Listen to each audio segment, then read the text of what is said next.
আসিফ, শীতে বিপর্যস্ত জনজীবন। আজকে সকাল 6টায় রাজশাহীর তাপমাত্রা ছিল 13.0 ডিগ্রি সেলসিয়াস এবং গতকাল সকাল 6টায় রাজশাহীর তাপমাত্রা ছিল 13.2 ডিগ্রি সেলসিয়াস। আবহাওয়া অফিস বলছে যে শীতের তীব্রতা আরও বাড়তে পারে এবং সেই সাথে অস্থায়ীভাবে আকাশ আংশিক মেঘলা সহ সারা দেশের আবহাওয়া শুষ্ক থাকতে পারে। মধ্যরাত থেকে সকাল পর্যন্ত উত্তর ও পশ্চিমাঞ্চলের কোথাও কোথাও মাঝারি থেকে ঘন কুয়াশা এবং বেশ কিছু অঞ্চলে হালকা থেকে মাঝারি কুয়াশা পড়তে পারে। সারা দেশে রাতের তাপমাত্রা প্রায় অপরিবর্তিত থাকতে পারে এবং দিনের তাপমাত্রা আরও কমতে পারে। আগামীকালকে আবহাওয়ার পূর্বাভাসে বলা হয়েছে দিন ও রাতের তাপমাত্রা আরও 1 থেকে 2 ডিগ্রি কমতে পারে। তীব্র শীতে ভোগান্তিতে পড়েছে নিম্ন আয়ের খেটে খাওয়া মানুষ। এছাড়া তারা সকালে শীত উপেক্ষা করে কষ্ট নিয়ে কাজের সন্ধানে বের হচ্ছেন এবং রাজশাহীতে শীতের সবজির কিন্তু বাম্পার ফলন হয়েছে। কৃষকরা বিভিন্ন রকম ফসল ফলাতে ব্যস্ত সময় পার করেছেন এবং কৃষকরা কিন্তু খুশি। প্রচুর পরিমাণ এবার শীতকালীন যে সকল সবজি রয়েছে সে সকল সবজি কিন্তু প্রচুর ফলন হয়েছে এবং দামও মোটামুটি ভালো পাওয়া যাচ্ছে। আর শীত থেকে সুরক্ষা বাইরে বের হওয়ার সময় অবশ্যই গরম কাপড় পরে বাইরে বের হওয়ার পরামর্শ দিচ্ছেন বিশেষজ্ঞরা।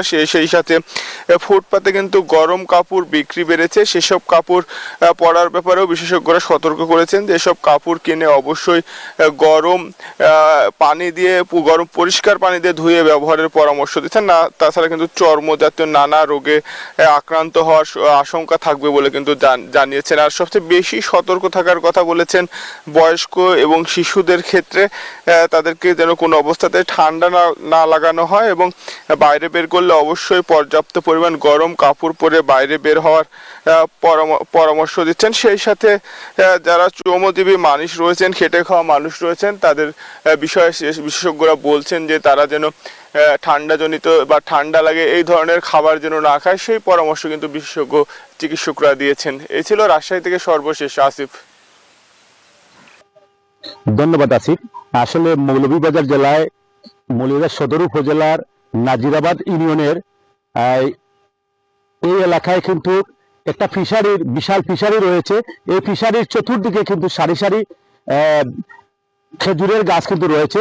এই খেজুরের গাছ কিন্তু গত কয়েক বছর ধরে কিন্তু তারা শীতকালীন সময় আসলেই কিন্তু তারা সারি সারি চা বাগান থেকে খেজুর বাগান থেকে কিন্তু তারা সংগ্রহ শুরু করেন। এখানে কিন্তু প্রতিদিন সারা দিন কিন্তু খেজুর গাছে কিন্তু চাষিরা তাদের যে মাটির হাড়ি নিয়ে লাগান এবং রাত থেকে সকাল পর্যন্ত কিন্তু তারা এই হাড়িতে কিন্তু জমানো রস সংগ্রহ করে সকালবেলা যখন রসগুলা সংগ্রহ করেন তখন কিন্তু মৌলভীবাজার তথা সিলেট বিভাগের বিভিন্ন স্থান থেকে কিন্তু বিভিন্ন মানুষজন কিন্তু এখানে আসেন। এসে কিন্তু তারা খেজুর আপ্যায়নের চেষ্টা করেন এবং এই খেজুরের কিন্তু সুস্বাদু স্বাদটা কিন্তু চমকপ্রদ এবং শীতকালেই কিন্তু এই চাষাবাদটা হয়ে থাকে এই খেজুরের। আমি এখানে কথা বলবো এই খেজুর বাগানের একজন পরিচালকের সাথে। তিনি আমাকে জানাবেন আপনারা এই যে খেজুর বাগানটা কত বছর ধরে করতেছেন, কেমন ইনকাম এবং কেমন মানুষ আছে? আমরা গত 3 বছর যাবত এই খেজুর বাগান থেকে রস উত্তোলন করতেছি। এখানে আলহামদুলিল্লাহ অনেক লোকজন সমাগম হয়। প্রতিদিন আমাদের কমসে কম 100 লিটারের প্রায় গড়ের রস উত্তোলন করি। প্রচুর লোকজন আসে শহরের বিভিন্ন জায়গা থেকে, তারা রস খায় যান এবং সাথে করে নিয়ে যান। ধন্যবাদ। আসলে খেজুর বাগানের পরিচালক এখানে যা বলেছিলেন। আমরা আরেকজনের সাথে আসলে প্রচন্ড শীত উপেক্ষা করে কিন্তু এই এলাকার মানুষ শীতে আপনারা কেমন আছেন? আছি বর্তমানে ভাই ভালো, কিন্তু 4টার পর থেকে বিকাল 4টার পর থেকে মনে শীতল লাগে, খাম করা যায় না। সকালে এখন 9:30 10 হয়ে যার, এখন বাড়ি আইছি বারটাকে খাম করতাম। আপনাদের কি শীত বস্ত্র এই পর্যন্ত সরকারি ভাবে না কোনো কিন্তু আমরা পাই। আসলে যেমনটি শুনছিলেন খেজুর বাগান থেকে এবং গ্রামীণ জনপদে খেতে খাওয়া মানুষের কিন্তু তীব্র শীতে কিন্তু তারা উবুটুবু খেয়ে আসছেন। সকালে কাজে যেতেও কিন্তু তারা অনেকটা লেট করে যাচ্ছেন।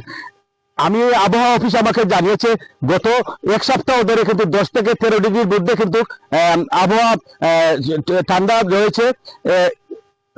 অপরদিকে হাসপাতালগুলোতেও কিন্তু বাড়ছে বৃদ্ধ এবং শিশুদের সংখ্যা, রোগীর সংখ্যা। এই ছিল মৌলভীবাজার থেকে আমার কাছে সর্বশেষ তথ্য।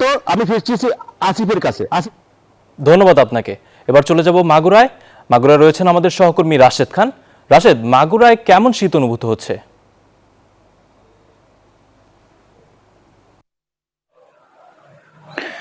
ধন্যবাদ আশিক। আপনারা জানেন দক্ষিণ পশ্চিমাঞ্চলের প্রবেশদ্বার মাগুরা। এখানে এখানে শীত পড়তে একটু দেরিতে শীত পড়েছে, বিশেষ করে পৌষ মাসের আগ পর্যন্ত তেমনটা শীত অনুভূত হয় নাই। এই পৌষ মাস পড়ার পর সাথে সাথেই এখানে শীত অনুভূত হচ্ছে, এবং বিশেষ করে গত শনিবার থেকে কুয়াশা এবং শীত জেগে বসেছে। টানা এই 3-4 দিন ধরে কুয়াশা এবং শীত দেখা যাচ্ছে। বিশেষ আমরা দেখছি সেই সাথে বাতাস হচ্ছে, বাতাসের সাথে সাথে শীতের বৃদ্ধিটা পাচ্ছে। বাতাসের সাথে সাথে শীত অনুভূত হচ্ছে। আপনারা জানেন যে এদিকে প্রচুর সরিষার ক্ষেতে মানে কৃষকরা আপনার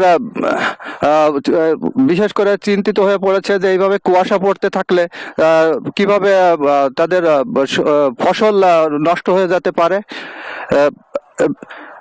আবহাওয়া অফিস জানিয়েছে এখানে আপনার 17 থেকে 15 ডিগ্রি তাপমাত্রা ছিল, সেখান থেকে আরো নামতে শুরু করেছে। জি জি আসিফ ভাই, এই ছিল আমার কাছে খবর, শেষ খবর।